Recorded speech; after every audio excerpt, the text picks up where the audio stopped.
My parents forged my signature and erased me from my grandma's will. They thought I wouldn't notice because I was always the quiet one.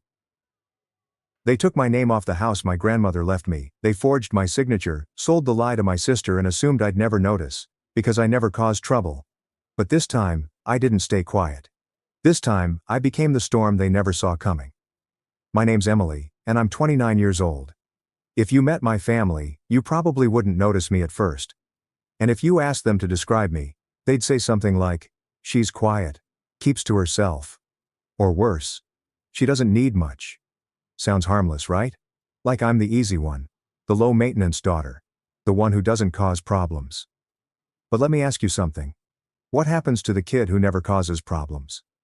She disappears. That's how it's always been. My younger sister Ashley is the golden one. She lights up a room. Everyone says that. She cries and the world rearranges itself to soothe her. She changes her hair and it becomes a family event. When I graduated college while juggling 3 jobs, no one even looked up from their phones. I used to think it was my fault. Maybe I wasn't pretty enough.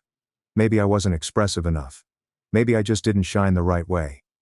I don't remember when I stopped trying to be seen. But I remember exactly when I started paying attention. I started noticing patterns. How Ashley could make one mistake and be comforted, while I could achieve something huge and be met with silence. How her birthdays turned into photo shoots while mine got forgotten, twice.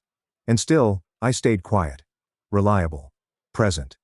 Until one day, I found out something that turned my stomach cold. They were selling the house. My grandmother's house. The one she left behind for both of us in her will. Except when I checked the documents, my name wasn't on them, not anymore. I didn't scream. I didn't cry. I got up, shut my laptop, and knew, this time, I wouldn't let it slide. If they wanted to treat me like a shadow, I was going to show them what happens when the shadow steps into the spotlight. I wasn't always invisible, at least I don't think I was. I mean, I have vague memories, flickers of my mom brushing my hair before school, or my dad clapping when I spelled dinosaur right at the 2nd grade spelling bee. But they're faint, blurry, like remembering a dream after it's already started slipping away. By the time Ashley was born, I was 6. Old enough to understand when everything shifted. It started small. She'd cry in the middle of the night and suddenly, my bed was moved into the hallway so they could make her nursery quieter. She got a fever and the entire house shut down. I got the flu? I was handed a ginger ale and told to, tough it out, champ. I adapted. Like kids do. I stopped asking for things. I stopped trying to be a problem. I became helpful, quiet, predictable. They loved that. She's so independent, my dad would say proudly, patting my shoulder like I was a little employee. You're our easy one, my mom told me once. Thank God for you. At the time I smiled. I thought that meant I was special. But being the easy one doesn't make you special. It just makes you easier to forget. Ashley was everything I wasn't. Messy, loud, magnetic. She'd throw tantrums and get ice cream afterward. She broke a neighbor's window and got defended for being creative. I once lost a library book and spent 3 weeks grounded. I kept my head down. Got good grades. Didn't make noise. And they rewarded me for it. By pretending I didn't exist. When I got into NYU, I told them in the kitchen during dinner.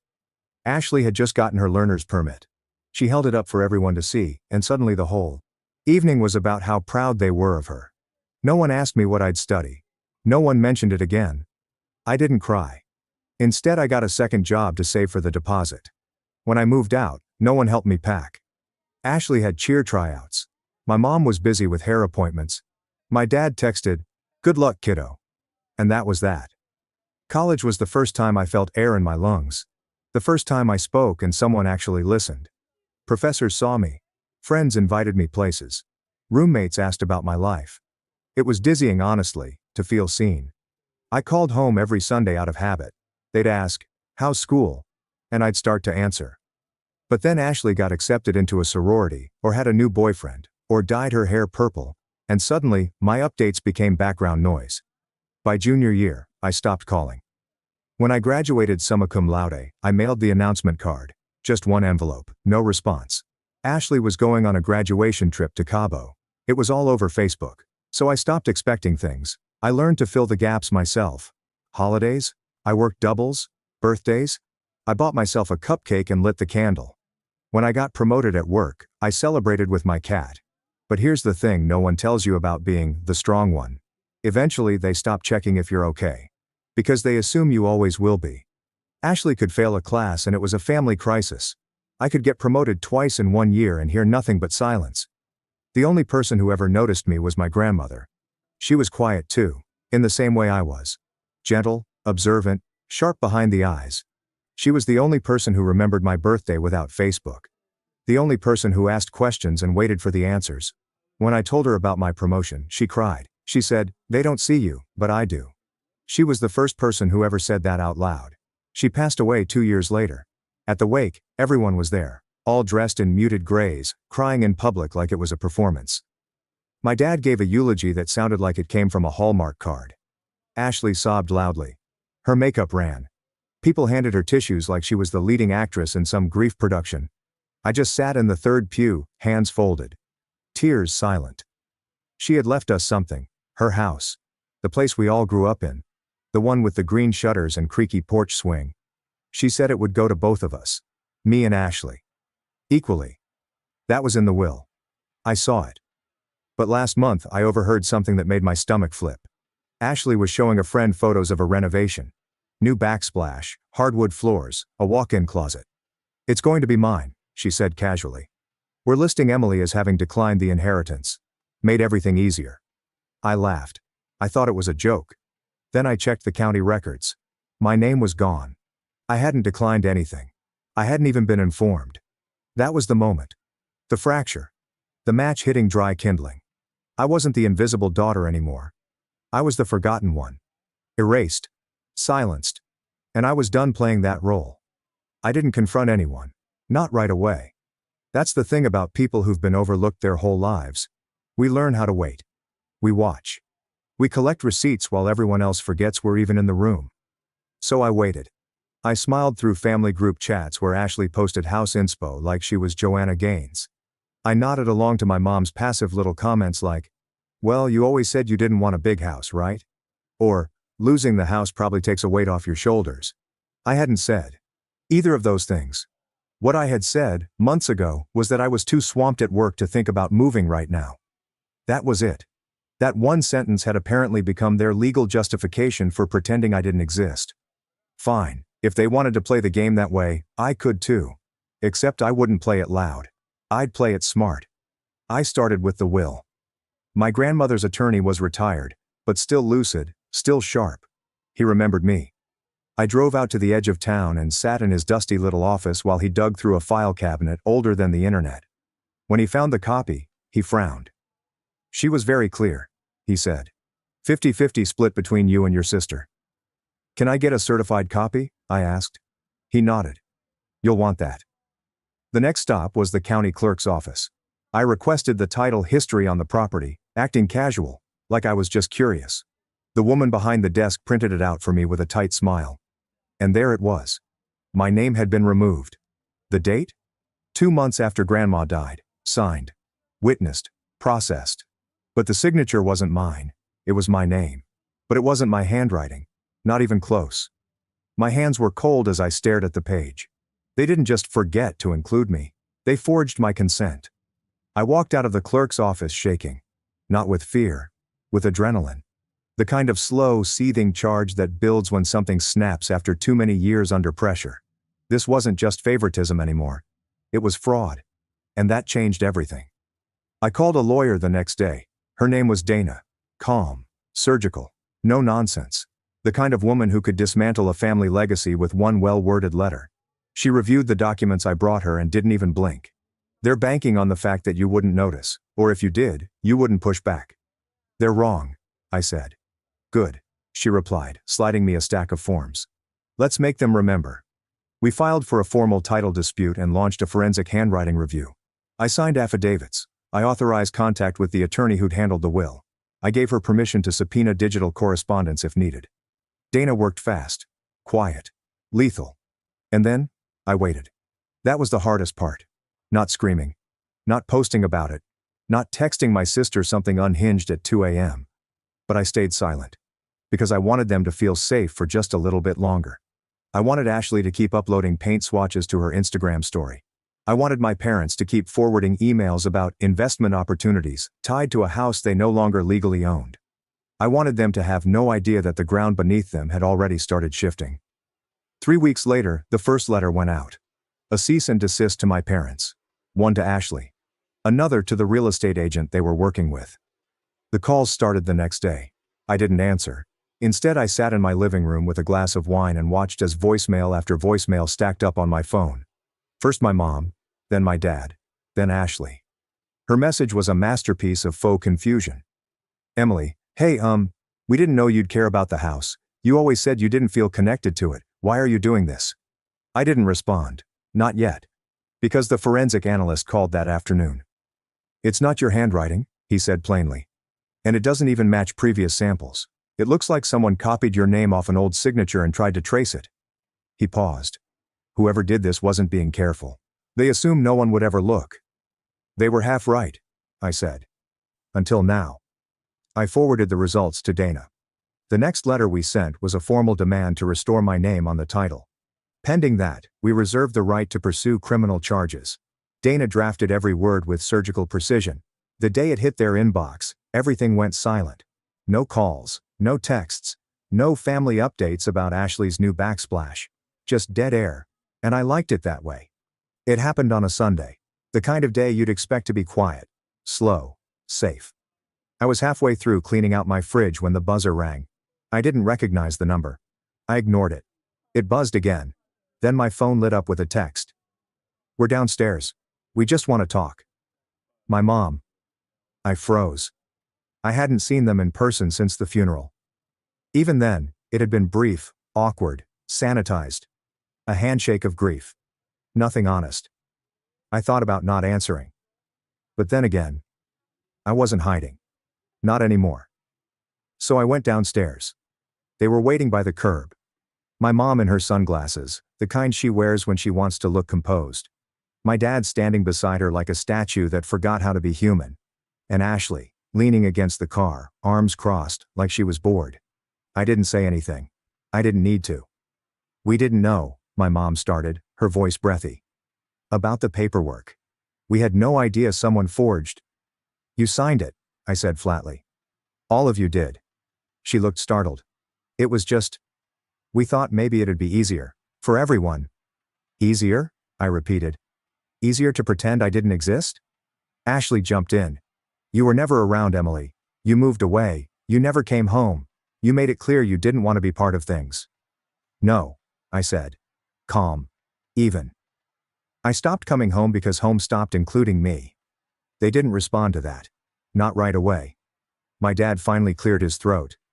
Look, this doesn't have to become some legal war. We're still family. I stared at him. When did I stop being treated like family? He didn't answer.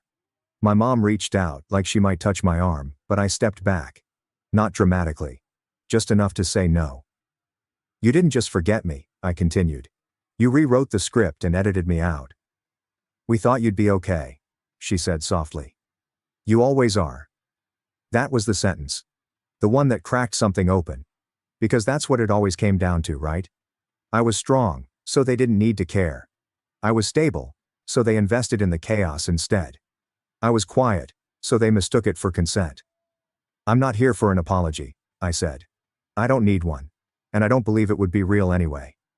Ashley scoffed. So why are you doing all this? For the house? For the money? I looked her dead in the eye. I'm doing it because I exist. And I'm not letting you erase me. Not again. Not ever. My dad exhaled sharply, like that physically hurt him. Maybe it did. Good. My mom's lips trembled. We didn't think you'd fight back like this. I know. I let the silence settle after that. Then I turned and walked back up the steps to my building. I didn't look back. I didn't need to. I knew they were watching. And for the first time in a long, long time, I was fine with that. After the confrontation, the silence got louder. I didn't hear from them for nearly a week. No texts, no emails, no surprise visits. Just pure, echoing nothing. And I'll admit, part of me waited for it. For someone to say, you're right. We messed up. But it never came. Because people like them don't apologize. They recalculate. The next thing I heard wasn't from my parents. It was from Dana, my lawyer. They've retained counsel, she told me over the phone. Which means they're not trying to sweep this under the rug anymore. I closed my eyes, let that sink in. What does that mean for us? It means they're taking you seriously, she said. Finally. We filed a formal challenge to reinstate my legal interest in the property. The forensic handwriting expert submitted their affidavit. Dana drafted a petition for intent to pursue damages related to fraud and loss of equitable interest. It got their attention. The house went off the market within 48 hours. And suddenly, they weren't pretending I didn't exist anymore. They were treating me like a threat. Which, honestly, felt like progress. 2 days later, I got an email from a local reporter. Someone had tipped them off about the title dispute. They were doing a feature on inheritance fraud and sibling manipulation in estate cases. Would I be willing to talk? I didn't answer right away. I sat with it for hours. Part of me still felt the old reflex. Keep it quiet. Don't stir the pot. Don't make a scene. But then I remembered. They already made the scene. They just didn't expect me to step onto the stage. So I agreed. On the condition of anonymity. The article went live the following week. It was clean, professional, a little dry. But it got shared. A lot. Comments poured in. Stories from people who'd been pushed out of inheritances, who were called selfish for speaking up, who had watched younger siblings take everything and be congratulated for it. I wasn't alone. Not even close. The next surprise came in the form of a knock at my door. I wasn't expecting anyone. I almost didn't answer. But something told me to look. It was my aunt. My dad's sister. We hadn't spoken in years. Not out of malice. Just distance. Family gatherings fell apart after my grandmother died, and no one ever rebuilt the bridges. But she was standing there with a folder in one hand and something that looked an awful lot like regret in her eyes. "Can I come in?" she asked. I nodded. She sat at my kitchen table like it physically hurt her. She placed the folder between us. "I saw the article," she said. "And I need you to know. I believe you." I blinked. "Okay. And more than that," she continued. "I've seen things. For years. The way your parents treat you. The way Ashley's been propped up like the second coming of royalty while you were treated like staff." That got a laugh out of me. Bitter. Short. She opened the folder. Inside were old emails. Handwritten notes. Copies of conversations she'd had with my parents when the estate was being settled. "There was pressure to make things easy," she said. "Your dad didn't think you'd care. Your mom said you were always so independent, but I knew something was off when I saw your name disappear from the paperwork." I didn't say anything, I just kept reading. Each page was a thread, and together they wove a very clear picture. They hadn't just excluded me, they'd planned to. She reached into her purse, pulled out a check. "This isn't to fix anything," she said. "But if you decide to take them to court, I want to help cover your legal fees." I stared at the check. Not for the money. For the fact that it came with something I hadn't felt from anyone in my family in years. Allegiance. "I'm not looking to burn everything down," I said softly. "I know," she replied. "But you deserve to hold the match. Just in case." The truth is, I never cared that much about the house. Yeah, I said it. Not because it didn't matter. It did. It held every version of me that my parents ignored. The swing on the porch where I used to read Goosebumps books during summers. The scratch in the doorframe marking my height at age 9, back when someone still paid attention to things like that. The kitchen where Grandma taught me how to make peach cobbler and whispered, "You're the sharp one, Emily. They just don't see it yet." It mattered. But it wasn't about square footage or mortgage rights or hardwood floors. It was about history. About the fact that someone had finally drawn a line in my favor, and they had erased it without blinking. That's what I couldn't forgive. So when the reporter followed up asking if I wanted to go on record, fully, publicly, I took a breath and said yes. Not because I wanted to shame my family, but because for the first time in my life, I had something they couldn't edit, minimize, or delete. My voice. The piece ran 2 weeks later. Not in a tabloid. Not on some gossipy subreddit. In a real publication, under the headline, "When the Quiet One Fights Back, a story of inheritance, erasure, and visibility." My name was right there. Emily Parker. I'd never seen it look so powerful. People shared it. People I hadn't spoken to in years texted me. Professors, Old classmates, even a former manager. Some of the messages were short, just, "I see you." Others poured out paragraphs, stories of their own silencing, their own golden child siblings, their own battle scars from families who mistook silence for weakness. Even Dana was surprised. "Most inheritance disputes stay in the dark," she said. "But you brought this one into the light. And you didn't flinch." I did flinch though, alone. At night. When the adrenaline faded and all that was left was the ache. Because no matter how justified I was, this wasn't victory. Not yet. That came one morning when I opened my inbox and saw a message from the county clerk's office. Subject: title correction approved. Body: your name has been reinstated on the deed to 314 Willow Lane per court order and consent decree. Full legal interest restored. Attached: updated title record. I just stared at the screen. No champagne pop. No celebratory playlist. Just stillness. Then I did something weird. I laughed. Not loud. Not joyful. More like a release. Because it wasn't just my name that had been restored. It was the reality of what I'd always known but had never been allowed to say. I was never the problem. I printed the title. Framed it. Hung it on the wall above my desk. Not because I cared about the property, but because it was a physical, undeniable reminder that I existed. I mattered. I left a paper trail. And no one erased me this time. That weekend I went back to the house. Alone. It was still empty. Cold. Echoing in ways I didn't expect. I walked through each room slowly. Let the dust cling to my shoes. Let the silence settle around me like a blanket I'd outgrown. I stood in the kitchen where Grandma used to hum Patsy Cline. Ran my fingers along the windowsill where my science fair project once exploded. Paused at the hall closet where I used to hide after dinner when things got loud and sharp and too much. Then I sat on the front steps and watched the light spill across the porch. And for the first time in my life, I wasn't waiting for someone to notice me. I wasn't hoping to be called inside. I wasn't holding my breath for a crumb of recognition. I just sat. Because I belonged. Because this space, and this story, had always been mine too. And now finally, they knew it. The messages started the same day the article dropped. Not from strangers. From family. Voicemails. Texts. DMs I didn't even know they knew how to send. First came the confusion. "Dad. Why would you go public like this? We could have handled this privately." "Mom. Emily, you're making us sound like monsters. That wasn't our intention. You know that." "Ashley. Congrats on the clout, I guess. Hope it was worth blowing up the family." Then came the guilt. Or their version of it. "Dad again. We were wrong. I see that now. I just didn't realize how much we hurt you. I'm sorry, kiddo." "Mom. I wish you had told me sooner how much this meant to you. Maybe we could have fixed it." But that was the thing. I had told them. 1,000 different ways. Every achievement I shared that got brushed aside. Every quiet question I asked. Hoping for a real answer. Every time I stepped out of the spotlight, thinking maybe, just maybe, that would finally earn their love without demanding it. They just hadn't been listening. So this time, I didn't rush to reply. I didn't reply at all. Not for days.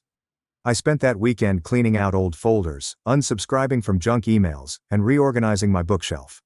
There was something almost spiritual about deleting the group chat thread with my parents, like clearing mental storage space. They still existed. They just didn't take up the same room in my head anymore. On Monday I got a certified letter. It was from their lawyer. No lawsuit. No threats. Just a settlement offer. They were willing to discuss a buyout if I wanted to walk away from the property. Apparently Ashley still wanted the house. I sat with that for a long time. Not because I wanted the money. I didn't. Not because I was tempted. I wasn't. But because the offer felt like what it always was with them, a shortcut, a way to throw something at the problem instead of facing what caused it. I didn't respond. Instead, I forwarded it to Dana. Her reply was one line. "Let's make this fun." We rejected the offer, not with anger, not with venom, just clarity. My legal interest wasn't for sale, not to them, not anymore. A few days later, I got a knock on the door. Ashley. No makeup, no filters, just standing there like a ghost who'd gotten lost on the way to a better version of her life. "I'm not here to fight," she said. "I just want to talk." I let her in. Not out of forgiveness, out of curiosity. She stood in my kitchen, eyes darting, Like she was waiting to be yelled at. "I didn't know they'd actually take your name off," she said quickly. "I thought it was just being shifted around. For paperwork." I didn't say anything. She kept going. "I'm not the villain, okay? I didn't ask to be the favorite. They just gave me everything. And I didn't know how to say no." I looked at her. Really looked at her.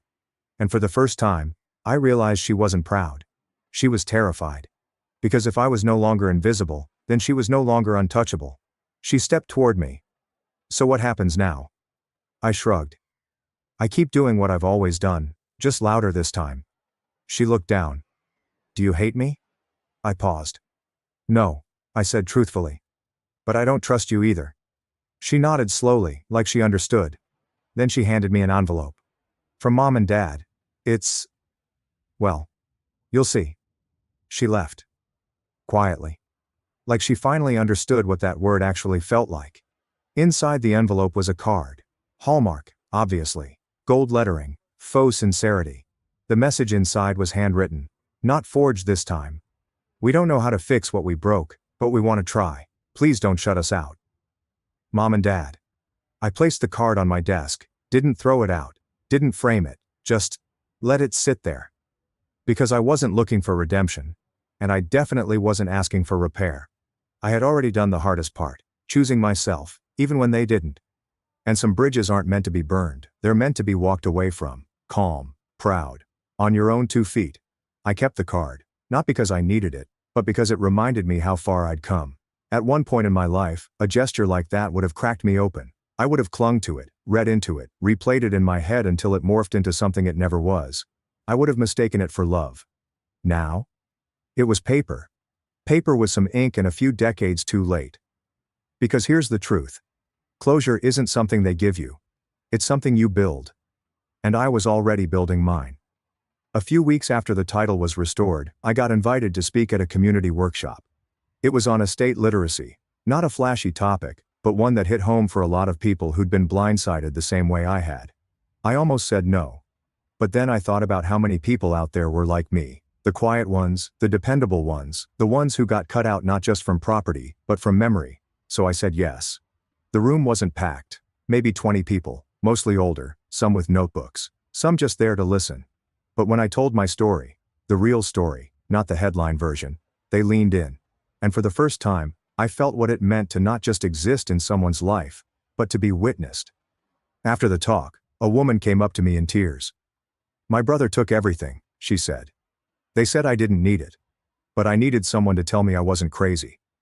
"You're not," I said. And I meant it. That night, I went home and opened a new document on my laptop. Title: The Second Daughter Fund Mission, to help women, especially the quiet ones, navigate estate injustice, legal literacy, and family erasure. I didn't need to build a nonprofit. I had no reason to go that big. But I wanted to. Because while my family spent years handing out spotlight and silence like prizes and punishments, I had finally found a different kind of power. The ability to give someone else what I'd never received. The fund launched small. A donation here, a consultation there. Then someone shared my article again. A podcast invited me to speak. A lawyer in Minnesota reached out to help pro bono. It grew. Not viral like a meme. But steadily. Quietly. Like me. One morning, I got a letter in the mail. Handwritten. From my grandmother's oldest friend. Someone I hadn't seen since I was 12. She'd read the article. Seen the follow-ups. Her message was short, but it stayed with me. "Ruth always said you'd be the one to carry the torch. Looks like she was right." I cried for the first time in months. Not because I was sad, but because I finally believed it. I didn't need the apology. I didn't need a do-over. I didn't even need them to understand. I had built something better. It's been a year now. The house? I still own my share. I haven't decided what to do with it. Maybe I'll renovate it into a retreat for women going through inheritance disputes. Maybe I'll sell it and put every dollar into the fund. I haven't rushed the decision. Ashley sends holiday texts now. Civil. Short. I reply politely. My mom emails updates sometimes. She asks how the fund is doing. She says she's proud of me. I don't correct her. Let her think she's always been in my corner. That's her story to live with. Me? I don't need the rewrite. Because I'm not the footnote anymore. I'm not the second place daughter. I'm not the backup plan or the forgotten name on a legal form. I'm the one who spoke. I'm the one who stayed. I'm the one who rebuilt the legacy in my name. And the best part? They can't silence what they can't reach.